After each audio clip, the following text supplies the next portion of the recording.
Je vous le disais à l'ouverture de ce journal, le port international des Matadi, indexé par différents rapports d'ONG de protection de la faune comme principale porte de sortie des grandes quantités des espèces protégées, voilà qui justifie une série de formations des agents de services publics et forces de l'ordre qui travaillent dans les installations aéroportuaires et portuaires du Congo central. Ce personnel devra s'outiller sur l'assistance judiciaire et les poursuites en matière de trafic d'espèces sauvages, une façon de renforcer l'application de la loi régissant la sauvegarde de la biodiversité.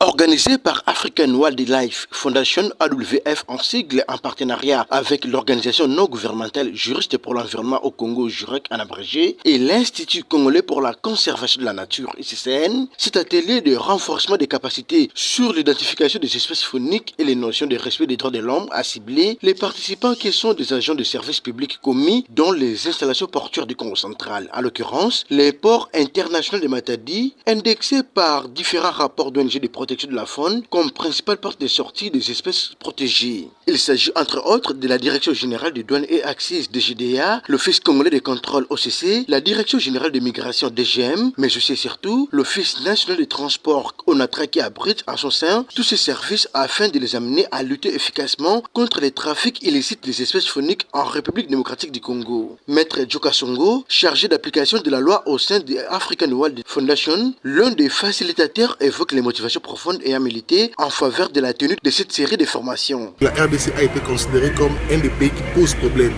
par le commerce illégal et ces grandes saisies en grande quantité en tonnes sont passées par le port de Matadi. Le port de Matadi a été indexé par différents rapports comme étant le principal point de sortie de grandes quantités des ivoires, d'éléphants, des écailles de pangolins qui ont été saisis au Vietnam, en Malaisie, en Singapour et ainsi de suite. C'est pourquoi le projet a identifié dans sa première phase pilote le port de Matadi et l'aéroport international de Njili parce que c'est aussi un des points de sortie, une des frontières qui a été aussi indexée dans les rapports de saisie qui ont été faits à l'extérieur. Nous allons appuyer ces agences matériellement et entre guillemets financièrement pour qu'ils se lancent sur le terrain et fassent des contrôles ciblés sur les marchandises qui passent pour dénicher les éventuelles marchandises qui veulent prendre la route de façon illégale. Il s'y est de souligner que l'objectif de cet atelier était d'améliorer l'identification des espèces et de remédier aux faiblesses du système de justice pénale au moyen de remédier à ces faiblesses, notamment la compréhension de la loi, de la nature et de l'étendue de la criminalité, les traitements appropriés des preuves et la présentation de celles-ci au tribunal.